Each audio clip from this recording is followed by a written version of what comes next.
In the hush before the world learned the sound of sorrow, when every breath rose like a quiet offering and the earth shimmered with the nearness of God, the garden stood as a sanctuary of unbroken communion. It's a place where love moved without resistance and every living thing existed in the gentle rhythm of a creation still, untouched by fear, fracture, or the ache of distance.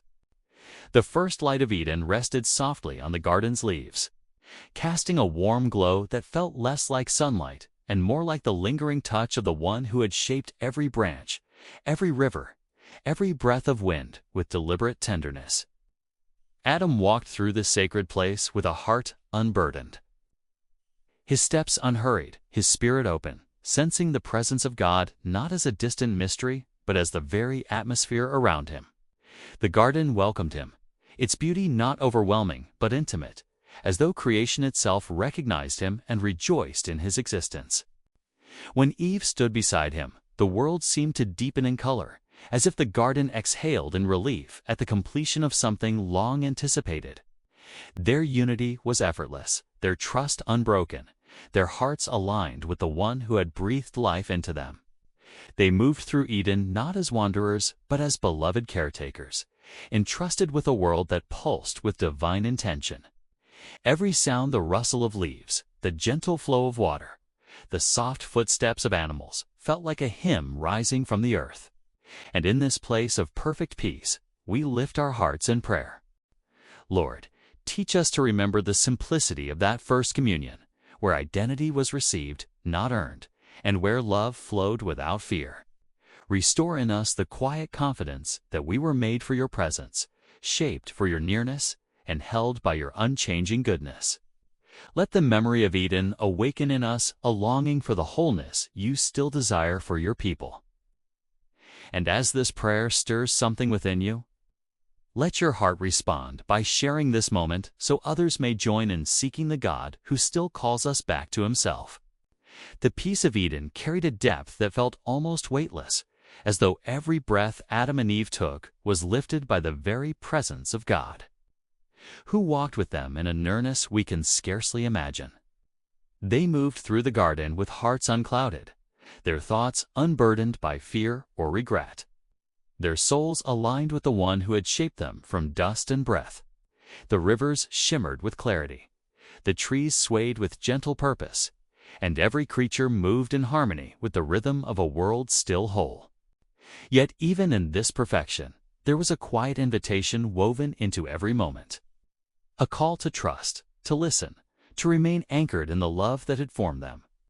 Eve would sometimes pause near the tree of the knowledge of good and evil, not out of rebellion, but curiosity, sensing the weight of something she could not yet understand. The tree stood not as a threat, but as a reminder that love is never forced, that obedience is not mechanical, and that relationship with God is sustained by trust freely given. Adam felt this too, the awareness that their freedom was a gift, not a burden, and that the garden's beauty was held together by the simple, sacred act of walking with God in an unbroken communion. And in this moment of stillness, we pray, Lord, teach us to recognize the invitations you place before us. The quiet moments where trust is formed, the gentle spaces where obedience becomes an act of love rather than duty. Help us to see that your boundaries are not restrictions, but expressions of care, shaping us for life rather than limiting our joy. Restore in us the simplicity of Eden, where our hearts respond to your voice without hesitation, and where our freedom leads us deeper into your presence rather than away from it.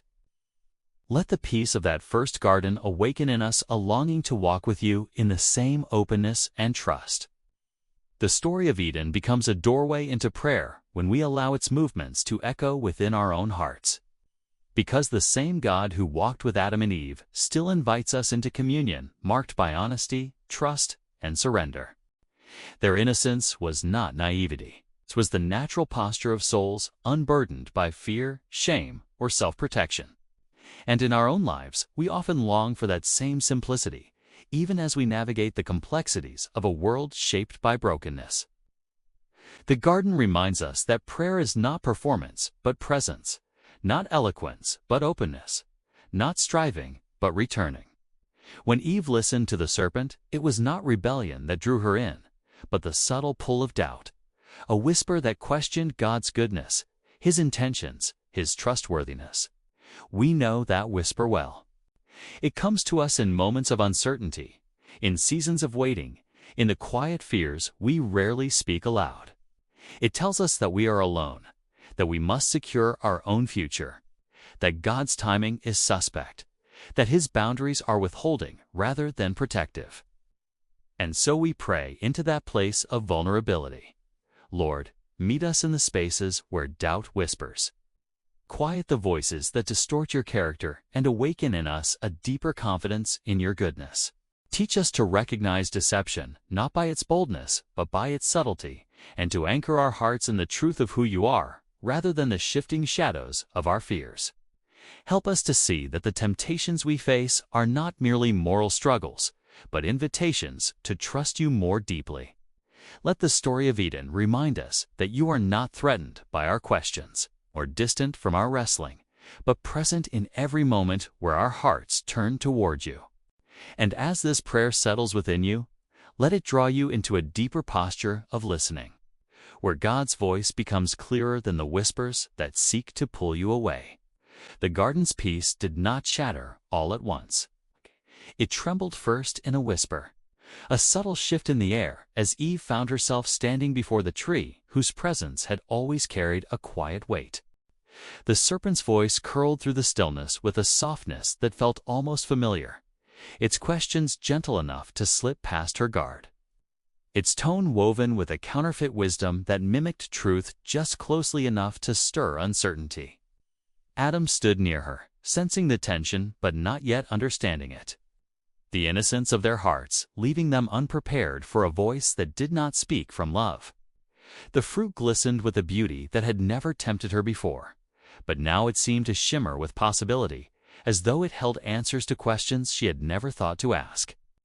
The serpent's words pressed against the deepest parts of her identity, not by attacking God's character outright, but by suggesting that perhaps He had withheld something good, something necessary, something that would make her more complete.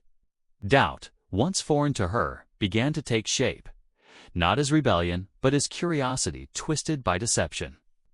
Adam felt the same pull, the same confusion, the same quiet shift from trust to uncertainty. The garden around them remained serene, unaware of the fracture forming within the hearts of the ones it had welcomed with such joy. And in this fragile moment, we pray, Lord, guard our hearts in the places where doubt begins as a whisper rather than a storm. Teach us to recognize the voices that distort your truth, not by their volume, but by their subtlety. Strengthen us to remain anchored in your goodness when our emotions waver, when our understanding falters, and when the path before us feels unclear. Let the story of this moment remind us that temptation often comes clothed in familiarity, and that our greatest protection is not our strength, but our nearness to you. Draw us close, steady our hearts, and let your voice rise above every other. And as this prayer settles within you, let it draw you into a deeper desire to walk closely with the God who guards and guides every step. The fall of humanity begins long before the fruit is taken.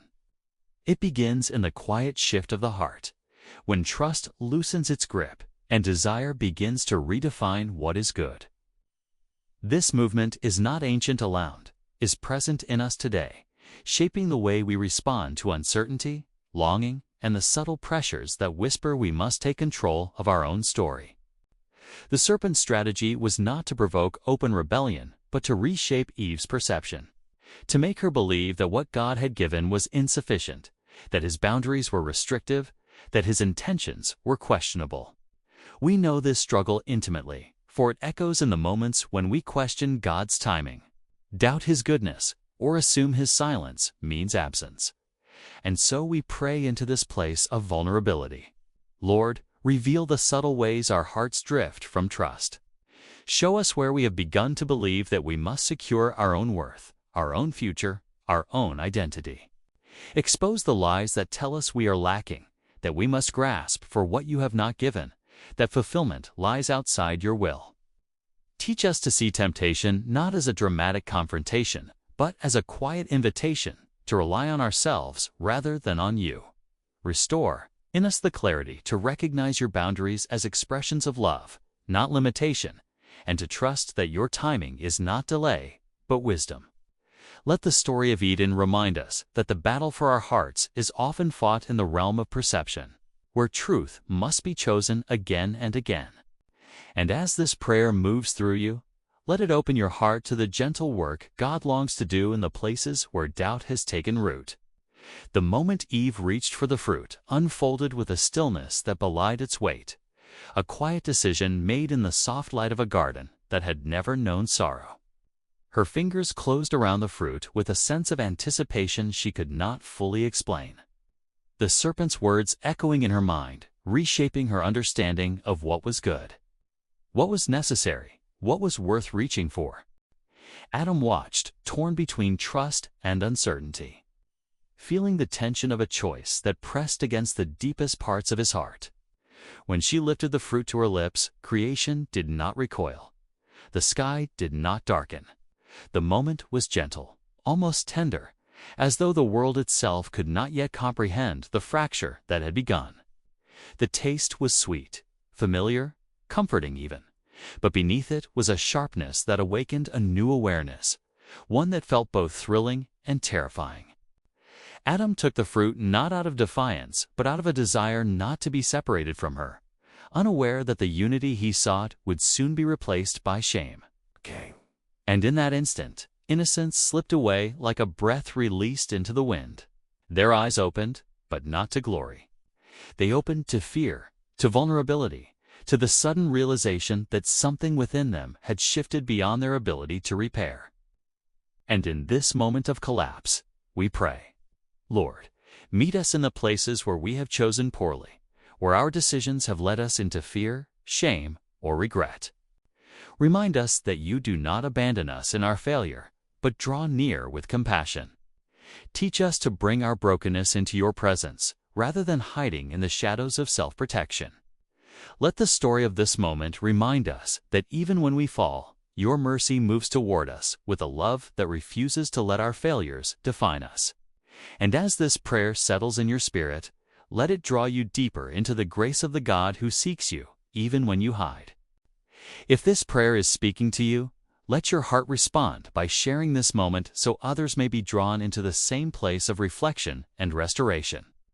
The story of Eden reaches its deepest meaning when we allow it to become a place of prayer within us. It's a landscape where our own longings, failures, hopes, and wounds meet the God who has never stopped seeking his people.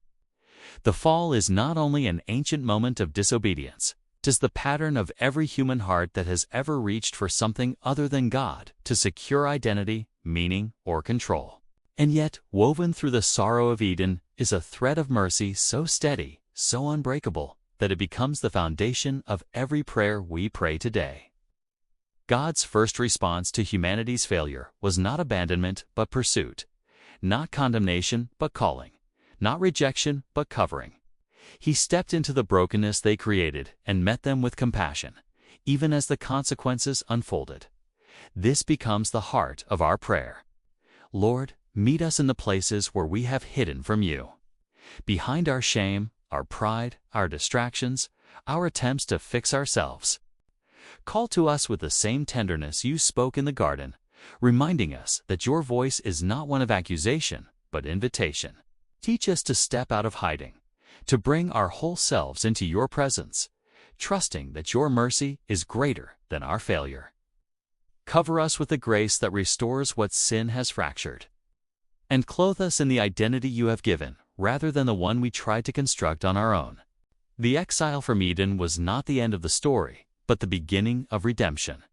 The first step in a long journey that would one day lead to a cross, a resurrection, and a restored communion far deeper than the garden ever held.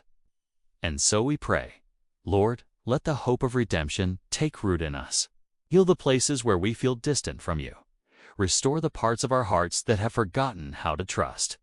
Lead us back into the kind of communion that Adam and Eve once knew, not through innocence, but through grace, not through perfection, but through surrender.